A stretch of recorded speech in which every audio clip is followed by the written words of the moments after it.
The autumn wind swept across the grounds of Windsor Castle, carrying with it the scent of changing seasons and the weight of unspoken truths. Princess Anne stood at the tall windows of the private drawing room, her hands clasped behind her back as she watched the leaves dance in the courtyard below. At 74, she had seen the monarchy weather countless storms, but nothing had prepared her for the conversation she was about to have with her nephews. The ornate grandfather clock in the corner chimed 4 times, its deep resonance echoing through the silence that had settled over the room. Prince William would arrive first, as always punctual and composed, followed by Prince Harry, whose recent visits to England had become increasingly rare and strained. Anne's weathered hands trembled slightly as she reached for the sealed envelope resting on the mahogany table beside her father's favorite armchair. King Charles had been gone for 3 months now, and the grief still felt fresh, like a wound that refused to heal. The public had mourned their monarch with proper ceremony and respect, but within the family, there were secrets that had died with him, secrets that Anne had promised to keep until the right moment arrived. That moment was today. She remembered the last conversation she'd had with her brother, just 2 weeks before his passing. Charles had been weak but determined, his voice barely above a whisper as he lay in his hospital bed at the London clinic. The treatments had taken their toll, and both siblings knew that time was running short. It was then that he had made his final request, one that would shake the very foundations of everything William and Harry thought they knew about their father's wishes. And Charles had said, his eyes still holding that familiar spark of mischief despite his frail condition, "There's something I need you to promise me. When I'm gone, when the dust settles and the boys have had time to grieve properly, you must tell them about my real wish. Not what's written in the official papers, not what the courtiers expect, but what I truly want for this family." She had leaned closer, her heart heavy with the knowledge that this might be one of their last private moments together. "What is it, Charlie?" she had asked, using the childhood nickname that always made him smile. "I want them to know that being brothers matters more than being princes," he had whispered. "I want them to understand that the crown means nothing if we lose each other in the process. Promise me you'll help them find their way back to each other, Anne. Promise me you'll tell them the truth about what I discovered in these final months." Now, standing in the drawing room where they had played as children during family gatherings, and felt the full weight of that promise. The truth Charles had discovered was not just about family relationships, but about a decision he had made regarding the future of the monarchy itself, a decision so profound that it would change everything the brothers thought they knew about their destinies. The sound of footsteps in the corridor announced William's arrival. Anne quickly composed herself, slipping the envelope into her jacket pocket. She had rehearsed this moment countless times in her mind, but nothing could truly prepare her for what was about to unfold. The door opened, and William entered, tall and dignified in his navy suit, his face bearing the same serious expression he had worn since assuming his new responsibilities as heir to the throne. "Aunt Anne," he said warmly, crossing the room to embrace her. Despite the formal setting, there was genuine affection between them. Anne had always been a source of stability and wisdom for both princes, especially during their most difficult times. "William, dear," she replied, holding him tightly for a moment longer than usual. "Thank you for coming. I know how busy you must be with everything." Before William could respond, they heard another set of footsteps, these more hesitant and irregular. Harry appeared in the doorway, his red hair now showing traces of silver, his face bearing the lines of someone who had lived through considerable turmoil. The tension in the room was immediately palpable as the brothers acknowledged each other with polite nods, their relationship still strained despite their shared loss. "Harry," Anne said, moving to greet her youngest nephew with the same warmth she had shown William. "I'm so glad you could make it. I know it wasn't easy for you to travel." Harry's response was quiet but sincere. "When you said it was important, Aunt Anne, I knew I had to be here. Dad always said you were the one person in this family who never sugarcoated anything." The three of them settled into the comfortable chairs arranged around the fireplace, the same chairs where the family had gathered for Christmas mornings and birthday celebrations over the decades. And looked at both princes, seeing not the public figures they had become, but the young boys who had once run through these very halls, chasing each other and laughing without a care in the world. "I've asked you both here because your father made me promise him something," Anne began, her voice steady despite the emotion building in her chest. "Something he couldn't bring himself to tell you while he was alive, but something he desperately wanted you to know after he was gone. William leaned forward, his lawyer's instincts immediately alert. What kind of promise, Aunt Anne? And reached into her pocket and withdrew the envelope, its royal seal still intact. Both brothers stared at it, recognizing their father's distinctive handwriting on the front. This letter contains your father's true final wishes. Not the ones that were read at the funeral, not the ones that have been filed with the palace, but the ones he wrote with his own hand during his final weeks. Harry's brow furrowed in confusion. I don't understand. Why wouldn't his real wishes be made public? Because, and said, her voice heavy with the weight of revelation, what your father discovered about himself and about this family in his final months would have been too much for the public to handle at the time of his death. He needed time to let his passing be mourned properly before this truth came to light. The room fell silent except for the crackling of the fire and the distant sound of traffic from the long walk. William and Harry exchanged glances, perhaps the first time they had truly looked at each other in months. Despite their differences, both brothers were united in their confusion and growing concern about what their aunt was about to reveal. And stood and walked to the window again, gathering her thoughts. When she turned back to face them, her expression was one of profound sadness mixed with determination. Your father spent his entire life preparing to be king. He studied constitutional law, learned about governance, understood the weight of tradition and duty that comes with the crown. But, in his final months, as he reflected on his reign and looked at his family, he came to a conclusion that shocked even me. She paused, allowing the gravity of the moment to settle. He realized that in focusing so intensely on preparing you, William, to be the perfect king, and in struggling to find Harry's place within the traditional structure of the monarchy, he had forgotten the most important lesson of all. William's voice was barely audible when he spoke. Which was that being a family comes first, and said simply. That love between brothers, between father and sons, between a grandfather and his grandchildren, matters more than any crown or title or tradition. Your father's ultimate wish wasn't about the monarchy at all. It was about healing the wounds that duty and expectation had created in this family. Harry shifted uncomfortably in his chair, his hands clenched tightly in his lap. The weight of years of conflict and misunderstanding hung heavy in the air between the brothers. And could see the pain in both their faces, the accumulated hurt and disappointment that had built up like a wall between them. But, there's more, and continued, her voice growing stronger. Your father didn't just want you to reconcile as brothers. He had a plan, a way to restructure the monarchy itself to accommodate both of your strengths and to ensure that the family would never again be torn apart by the demands of duty. She held up the envelope, its contents representing not just a father's final words, but potentially a new chapter in the 1,000-year history of the British crown. The question is, are you both ready to hear what he proposed? Because once I open this letter and read his words, there will be no going back. Everything you think you know about your future roles, about the monarchy, about your father's expectations, will change forever.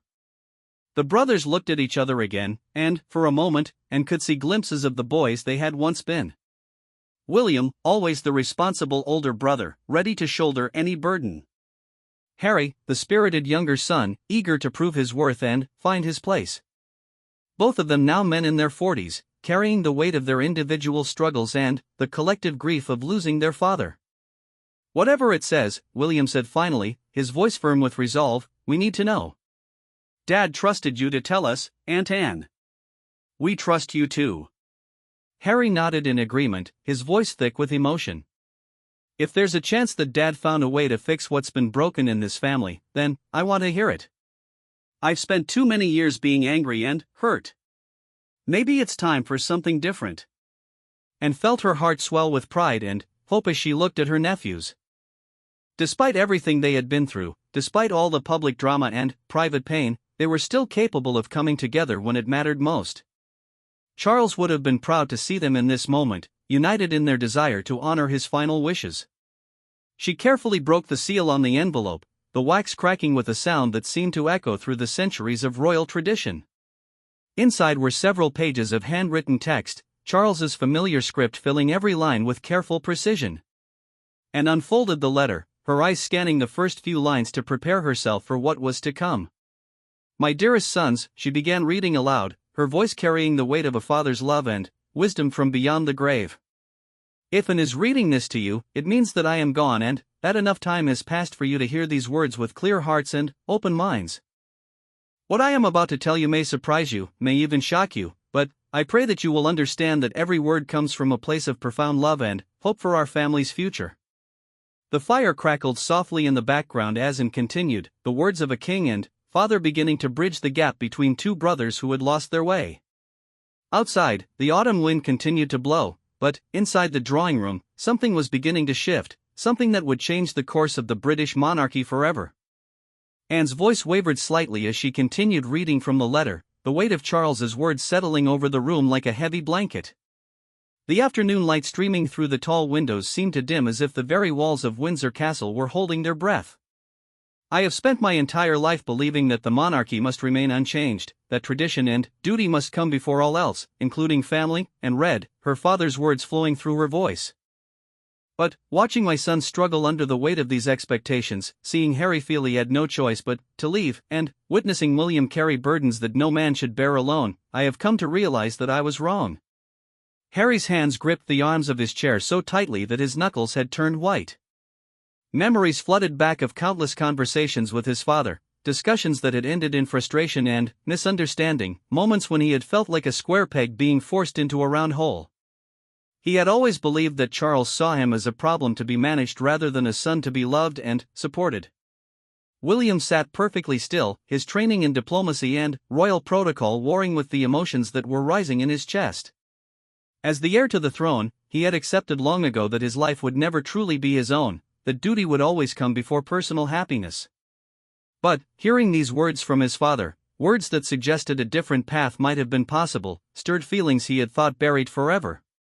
Anne paused for a moment, looking up at both princes. She could see the impact the letter was already having, the way it was beginning to crack open wounds that had never properly healed.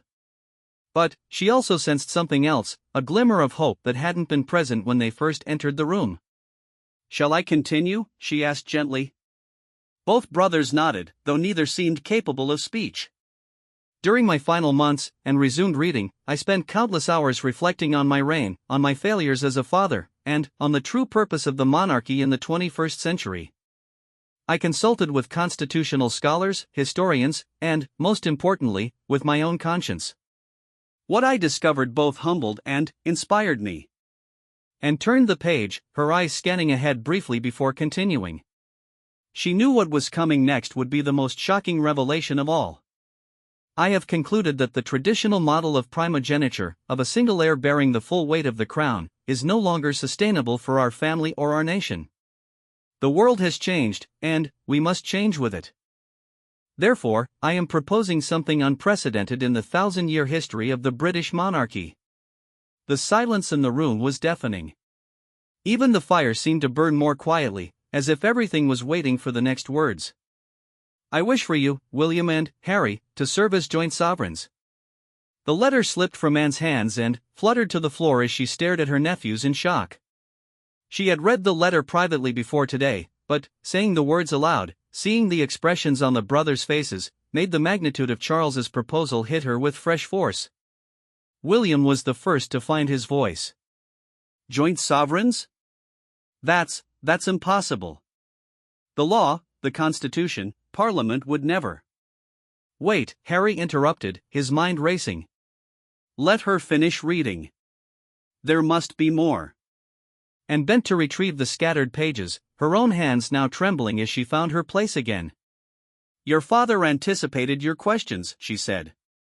There's much more. She cleared her throat and continued.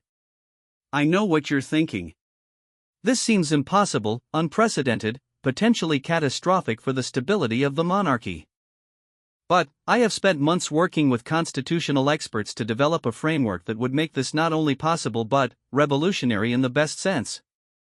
The letter went on to detail Charles's extensive research into historical precedents, from ancient Anglo-Saxon kingdoms that had practiced dual kingship to modern corporate structures that had successfully implemented co-leadership models. He had studied constitutional monarchies around the world, examining how other royal families had adapted to changing times while maintaining their relevance and respect. the key insight, and read, came from watching how you two complement each other. William, your dedication to duty, your understanding of constitutional law, and your natural diplomatic skills make you perfectly suited to handle the formal aspects of monarchy. Harry, your connection to people, your military experience, and your passion for social causes give you abilities that are equally essential for a modern royal family.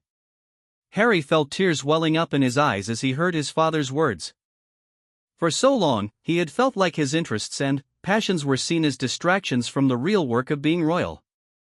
The idea that his father had seen these qualities as strengths rather than weaknesses was overwhelming. Instead of forcing one brother to be everything to everyone, the letter continued, why not allow each of you to focus on your strengths while supporting each other in your weaknesses?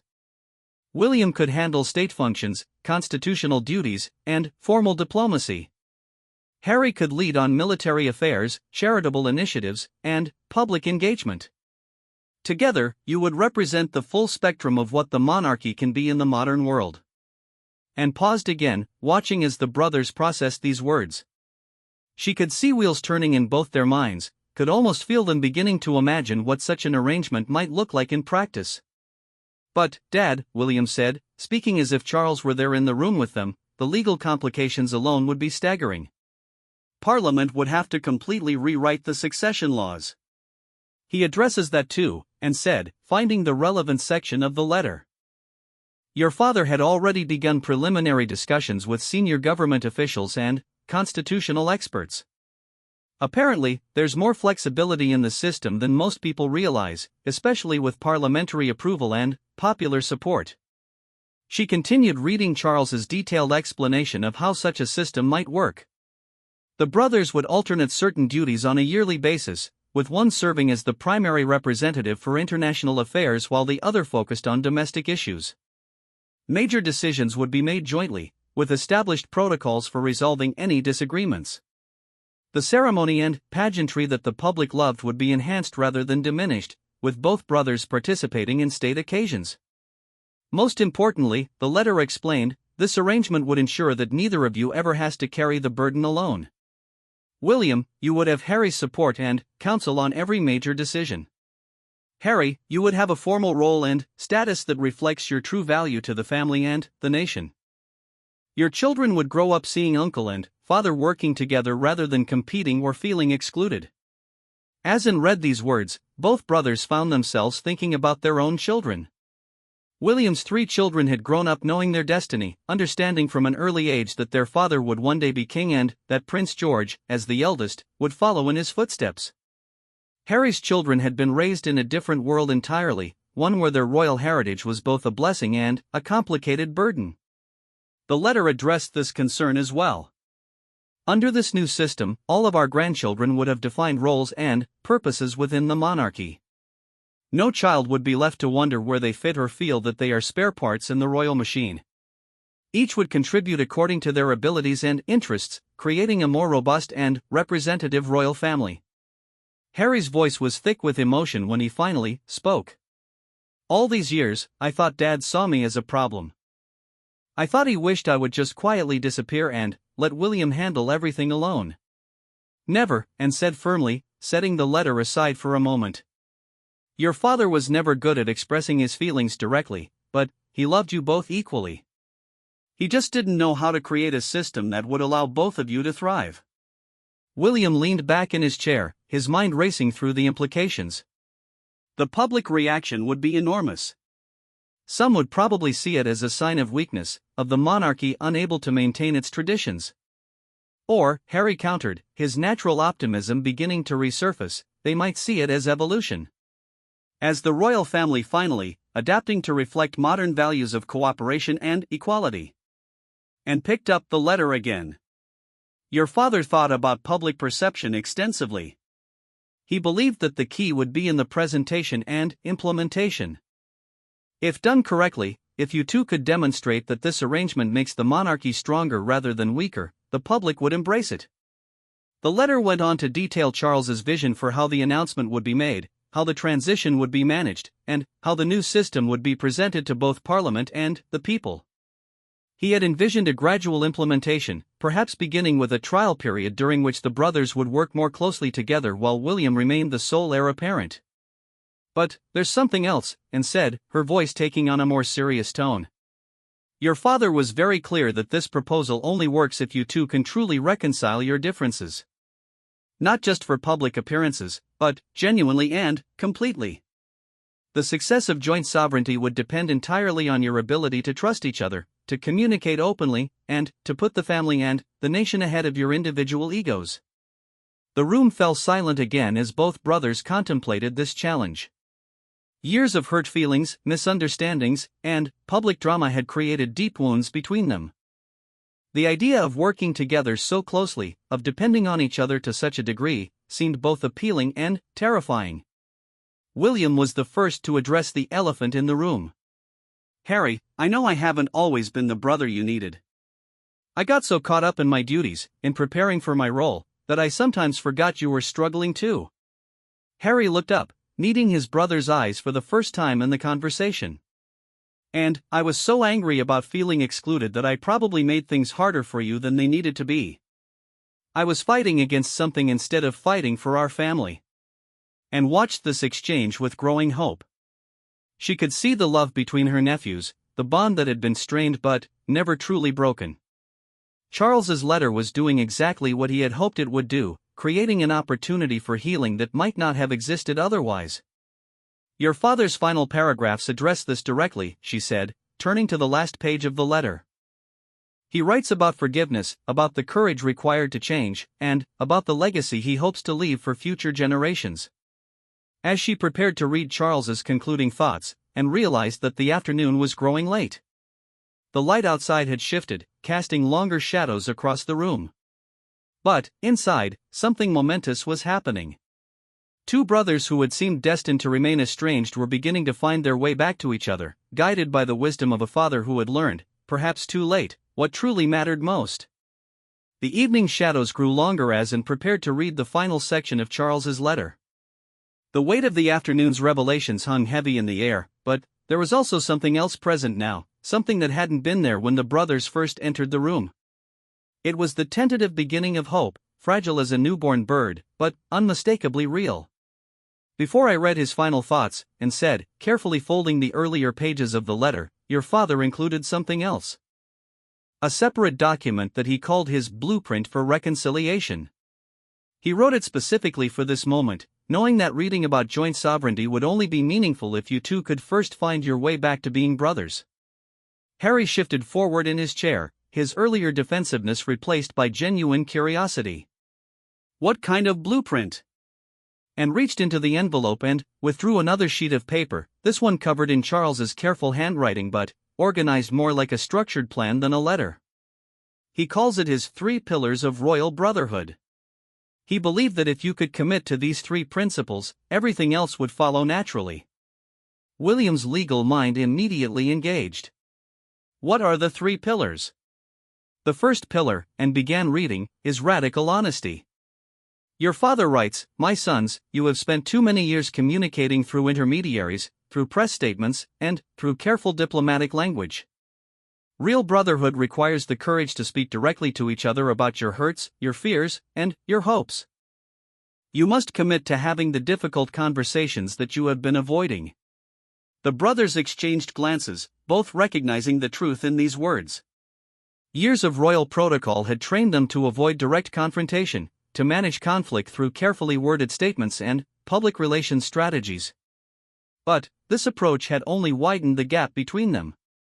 He suggests starting with what he calls the 7 questions, and continued.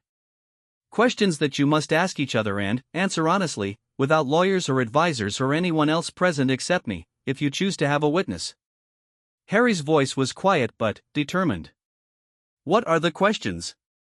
And read from the list Charles had provided. "First, what have I done that hurt you the most? Second, what do you wish I had done differently during our worst conflicts? Third, what do you need from me to feel truly forgiven? Fourth, what strengths do you see in me that I might not recognize in myself? Fifth, what are you most afraid of regarding our future relationship? Sixth, What excites you most about the possibility of working together again? And, seventh, what would our mother want for us now? The mention of their mother hung in the air like a sacred presence. Both brothers felt the familiar ache that Diana's memory always brought, but also something else, a sense of her loving guidance reaching across the years to help heal the wounds that had divided her sons. Would you be willing to do that? William asked Harry directly, his voice stripped of all formal protocol. To sit down and really talk through all of this? Harry nodded slowly. I think I've been wanting to for years. I just didn't know how to start. And smiled, seeing Charles's wisdom already beginning to work. The second pillar, she continued, is shared purpose. Your father writes, brothers who work together must have goals that transcend their individual ambitions. William and Harry, you must discover what you both care about passionately and commit to pursuing those shared values together. She went on to read Charles's analysis of his son's common interests. Both had always been passionate about environmental conservation, mental health awareness, supporting veterans, and modernizing the monarchy's approach to public service. Both had struggled with the balance between duty and personal fulfillment. Both wanted their children to grow up in a royal family that was both relevant and loving. Your father suggests that instead of focusing on how your approaches to these issues differ, you should explore how your different strengths can serve these shared purposes more effectively than either of you could alone, and explained. William found himself nodding as he listened. He had always admired Harry's natural ability to connect with people, to make them feel seen and heard in a way that his own more formal approach sometimes couldn't achieve. And Harry, despite all their conflicts, had never lost respect for William's dedication to duty and his deep understanding of constitutional monarchy.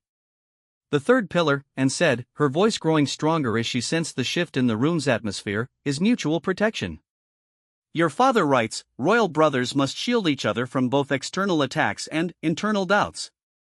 You must become each other's greatest advocates, not just in public but in private.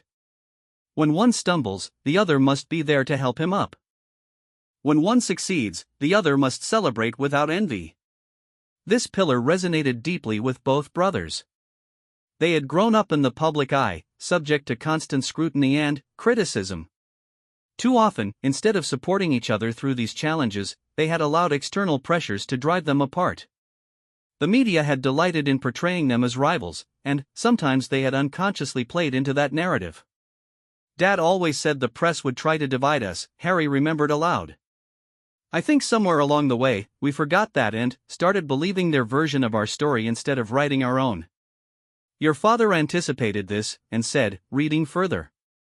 He writes, the success of joint sovereignty will depend entirely on your ability to present a united front to the world. This doesn't mean you must agree on everything, but it does mean that your disagreements must be handled privately and your public statements must always reinforce your mutual respect and shared commitment.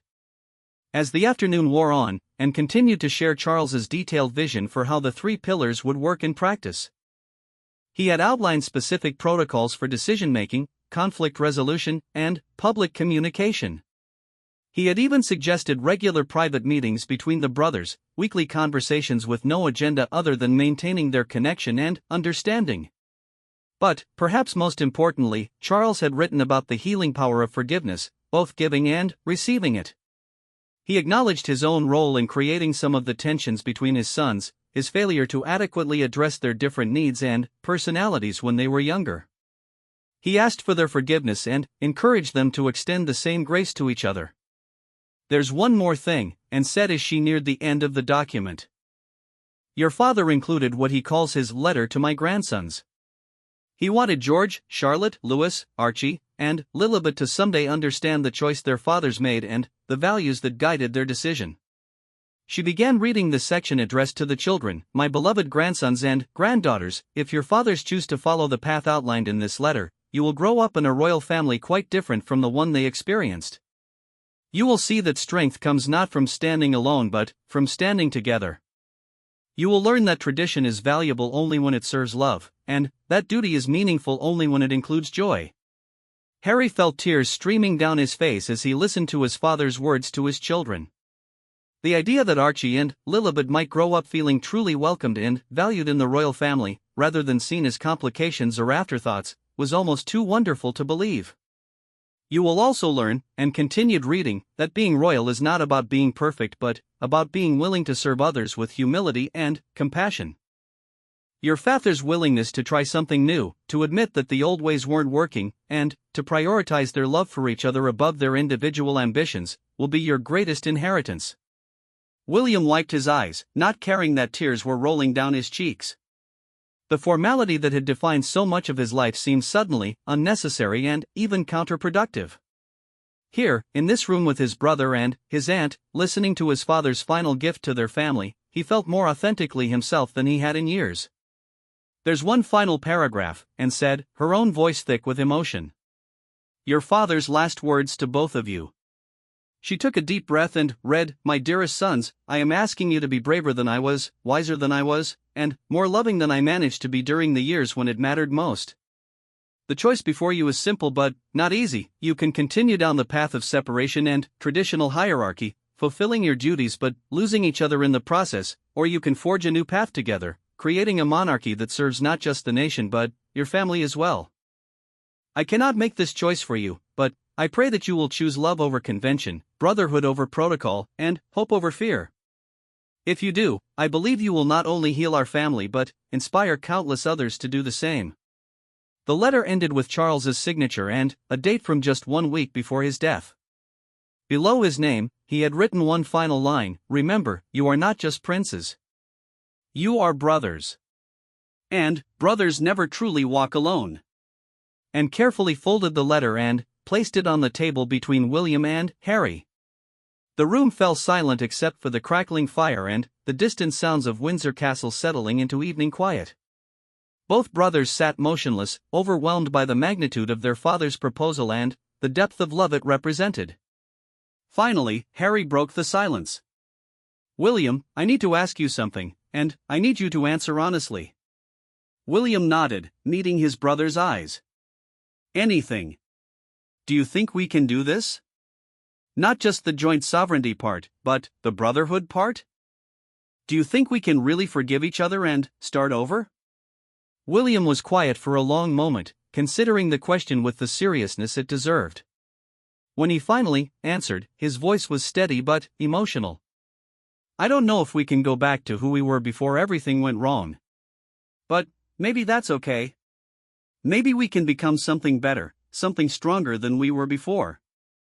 Harry nodded slowly. "I'd like to try. I'd like to honor Dad's faith in us." "So would I," William said. "But we need to be realistic about how hard this will be. There are legal hurdles, political challenges, public skepticism. And that's just the external stuff. We have our own work to do too." "Then, let's start with the 7 questions," Harry suggested. "Tonight, if you're willing. Let's see if we can take the first step on whatever this journey is going to be." Anne watched her nephews with growing amazement. In the space of a few hours, she had witnessed what seemed like a miracle. The angry, hurt, distant brothers who had entered this room were beginning to transform into something else, something that Charles had dreamed of but perhaps never dared to hope he would see. "Your father would be so proud of you both right now," she said quietly. "He believed in your ability to find your way back to each other, but I think even he would be amazed at how quickly you're embracing this possibility." As evening settled over Windsor Castle, 3 members of the royal family prepared to embark on a conversation that would change everything. The path ahead was uncertain and undoubtedly difficult, but, for the first time in years, it was a path they would walk together. 6 months later, Anne stood at the same window in Windsor Castle, watching the early morning sun cast golden light across the grounds. The world had changed dramatically since that emotional afternoon when she had revealed Charles's final wishes to his sons. What had begun as a private family conversation had evolved into something far more profound and far-reaching than any of them had initially imagined. The sound of laughter drifted up from the courtyard below, where William and Harry were walking together with their children. It was a sight that would have seemed impossible just a year ago, but had become wonderfully commonplace over the past few months. The brothers had not only reconciled but had grown closer than they had been since childhood, their relationship strengthened by the trials they had faced together as they worked to bring their father's vision to life. and smiled as she watched Prince George attempting to teach his younger cousin Archie how to play cricket, while Charlotte and Princess Lilibet chased butterflies across the manicured lawn. The children's easy friendship was perhaps the most beautiful result of their father's reconciliation. They were growing up as Charles had dreamed, as true cousins and companions rather than distant relatives separated by circumstance and protocol. The journey to this point had been neither easy nor straightforward. The 7-question session that first night had lasted until dawn, with both brothers working through years of accumulated hurt and misunderstanding with a rawness and honesty that had been both painful and liberating, and had served as witness and occasional mediator, but mostly she had simply observed as her nephews rediscovered their love for each other.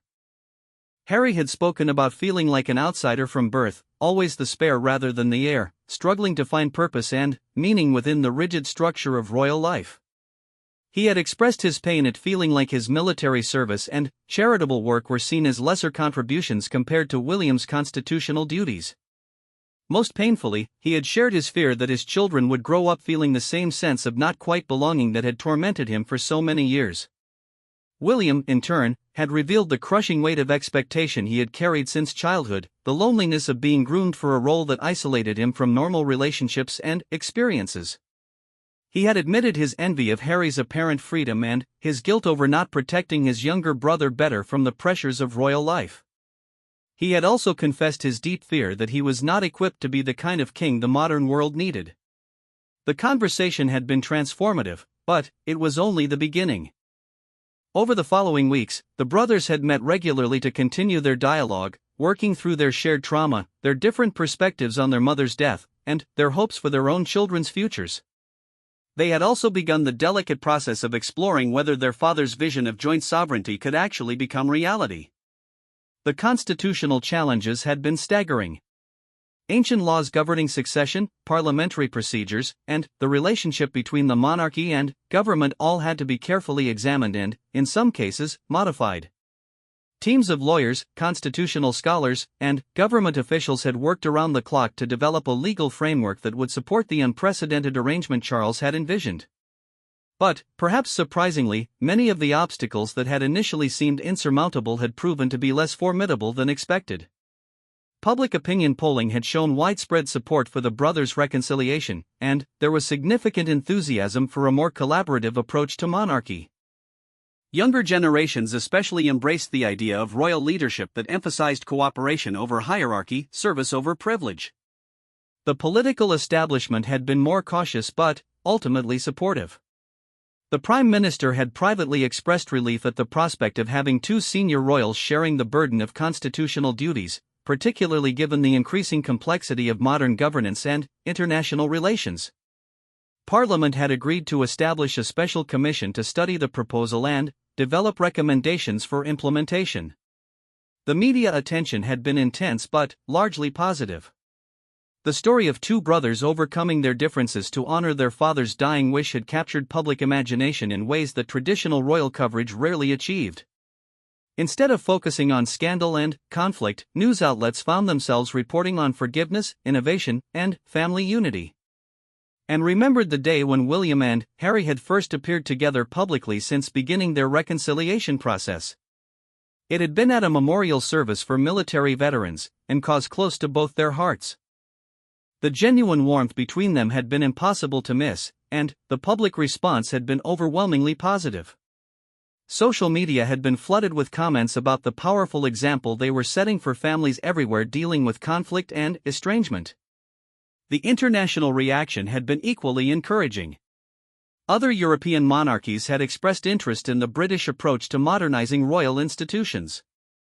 Republican movements in various Commonwealth countries had actually softened their positions, intrigued by the possibility that monarchy could evolve to become more democratic and collaborative rather than hierarchical and exclusive. But, beyond all the political and constitutional maneuvering, Anne was most moved by the personal transformation she had witnessed in both her nephews. William had seemed to shed years of stress and tension as he embraced the possibility of sharing his future burdens with his brother. His natural warmth and humor, qualities that had sometimes been overshadowed by his sense of duty, had returned in full force. Harry, meanwhile, had found the sense of purpose and belonging that had eluded him for so long. The prospect of serving as co-sovereign had given him a clear role and defined responsibilities that utilized his strengths while supporting his brother's different but complementary abilities. His wife and children had also begun to feel genuinely welcomed into the royal family for the first time. The detailed implementation plan they had developed was ambitious but carefully structured. The brothers would share sovereign duties according to their individual strengths and interests, with William focusing primarily on constitutional and diplomatic responsibilities while Harry led on military affairs, youth initiatives, and social causes. Major decisions would be made jointly, with established protocols for consultation and consensus building. They had also developed innovative approaches to traditional royal ceremonies and public engagements. Instead of one monarch representing the crown at state occasions, both brothers would participate, symbolizing the collaborative nature of their leadership. Their children would grow up seeing partnership and mutual support as the foundation of effective leadership. Anne's thoughts were interrupted by a gentle knock at the door. William entered, his face glowing with happiness and excitement. "Aunt Anne, we just received word from the Commission.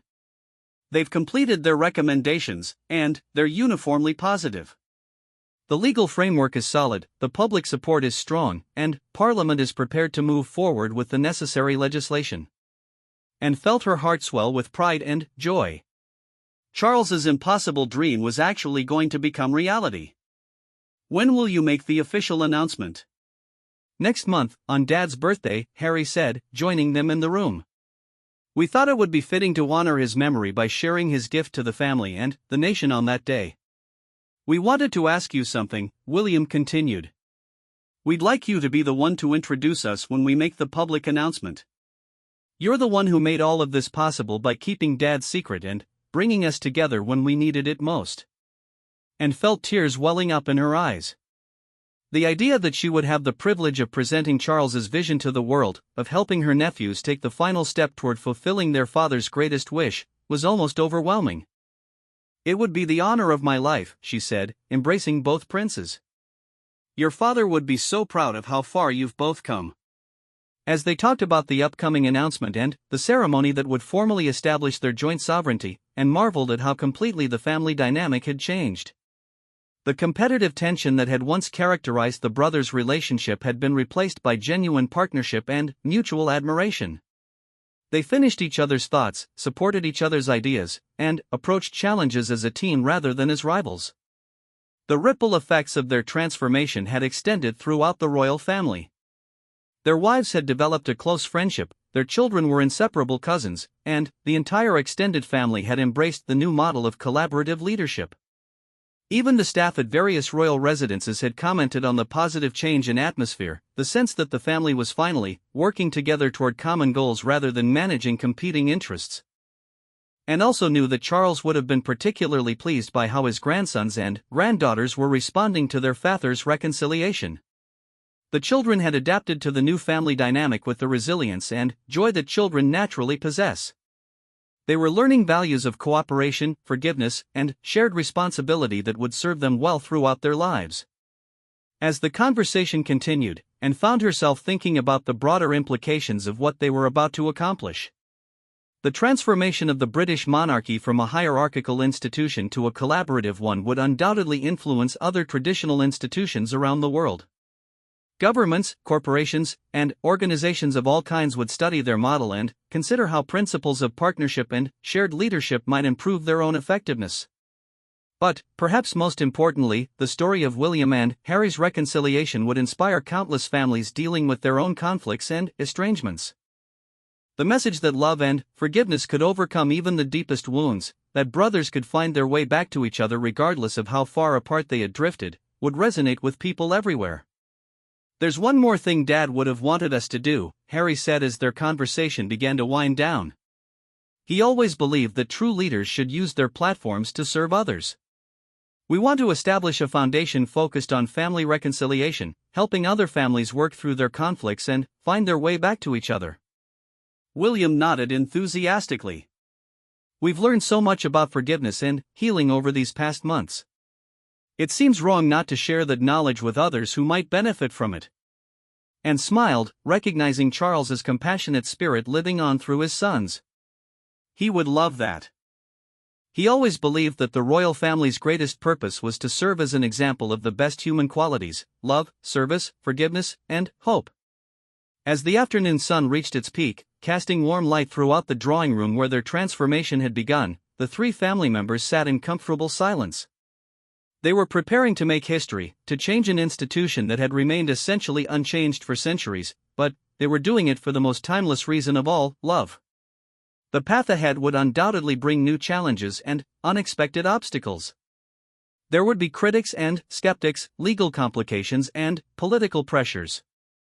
But they faced these future difficulties with confidence, knowing that they were built on the strongest possible foundation: genuine brotherhood, shared purpose, and the loving guidance of a father who had learned, in his final months, what truly mattered most. Asin watched her nephews discuss their plans for the announcement ceremony, for their joint coronation, and for the decades of service that lay ahead. She felt Charles's presence in the room as strongly as if he were sitting beside her. His ultimate wish was finally being fulfilled, not just in the letter of his proposal but in its deepest spirit. His sons had not only reconciled but had grown into the kind of leaders the modern world desperately needed: humble, collaborative, and committed to something greater than themselves. The story that had begun with a father's deathbed revelation would continue for generations to come, but its essential message had already been proven: that love, patience, and forgiveness could transform even the most ancient and rigid institutions when people were brave enough to choose connection over convention, unity over division, and hope over fear. Outside, the children's laughter continued to ring across the grounds of Windsor Castle, a joyful soundtrack to a new chapter in royal history, one written not with the formal language of constitutional law but with the timeless vocabulary of brotherhood, forgiveness, and love.